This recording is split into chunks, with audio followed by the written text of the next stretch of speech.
Hello friends, আমি তোমাদের কাছে সকালে জলখাবারে খুব চটজলদি একটা রেসিপি নিয়ে চলে এসেছি, সেটা হলো প্যানকেক। তো কেমন আছো তোমরা সবাই? আশা করি খুব ভালো আছো।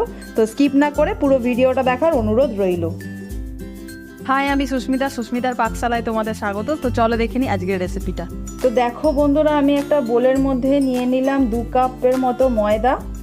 তারপর আমি এর মধ্যে নিয়ে নেব 1 কাপ পরিমাণ সুজি আর ময়দাটাকে আমি ভালো মতো মিশিয়ে নিচ্ছি। তো সুজি আর ময়দাটা মিশিয়ে নেওয়ার পর আমি কিছু এর মধ্যে সবজি অ্যাড করব। তো দেখো বন্ধুরা, প্রথমে আমি এর মধ্যে দিয়ে দিলাম ছোট ছোট করে কেটে রাখা বিনস। একদম ছোট ছোট করে কেটেছি আমি এখানে বিনসগুলোকে। তারপর আমি এর মধ্যে নিয়ে নেব টমেটো। তো আমি এখানে একটা বড় সাইজের টমেটোকে কেটে নিয়েছি একদম ছোট ছোট করে। তারপর আমি এর মধ্যে নিয়ে নেব ফুলকপি। তো আমি এখানে একটা ছোট ফুলকপি নিয়েছি ছোট ছোট করে কেটে, তোমরা চাইলে আরও ছোট কাটতে পারো। তো এরপর আমি এখানে নিয়ে নিয়েছি 3টে গাজর। তো বন্ধুরা দেখো, আমি এখানে গাজরগুলোকেও একদম সরু সরু করে কেটে নিয়েছি। তো গাজরটা দেওয়ার পর আমি এখানে দিয়ে দেব একটা ক্যাপসিকাম। তো আমি এখানে একটাই ক্যাপসিকাম নিয়েছি একদম ছোট করে কেটে। তারপর আমি এর মধ্যে দিয়ে দেব পেঁয়াজ। তো পেঁয়াজটা আমি এখানে 2টো পেঁয়াজ নিয়েছিলাম।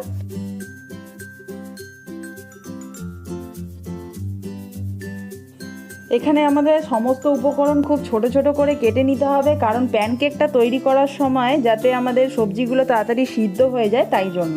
তো দেখো বন্ধুরা, তারপর আমি এর মধ্যে দিয়ে দিলাম 2টো ডিম।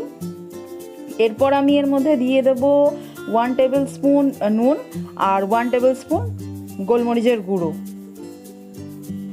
তারপর আমি সমস্ত উপকরণ একসঙ্গে মিশিয়ে নেব ভালো মতো করে।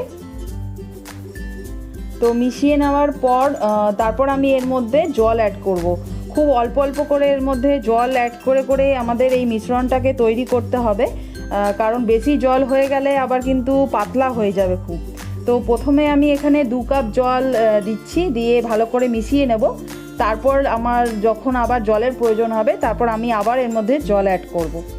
তো দেখো বন্ধুরা, 2 কাপ জল আমি এখানে দিলাম। তো তারপরে কিন্তু আমি এখানে আরও 1 কাপ জল এখানে অ্যাড করেছিলাম।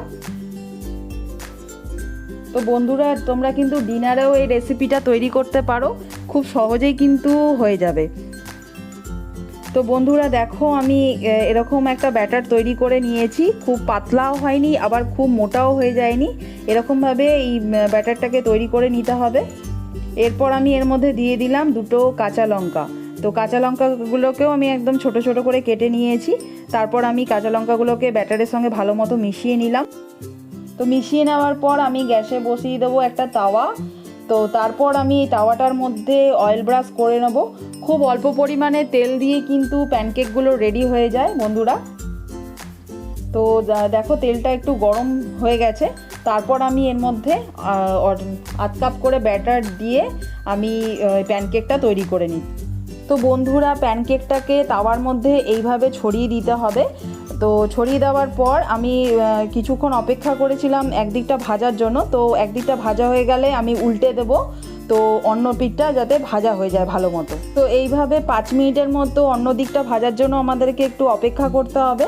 তো দেখো বন্ধুরা, ভাজা হয়ে গেছে অন্য দিকটা। তো আমি এখানে কিন্তু গ্যাসের ফ্লেমটা লো টু মিডিয়ামে রেখেই করেছিলাম।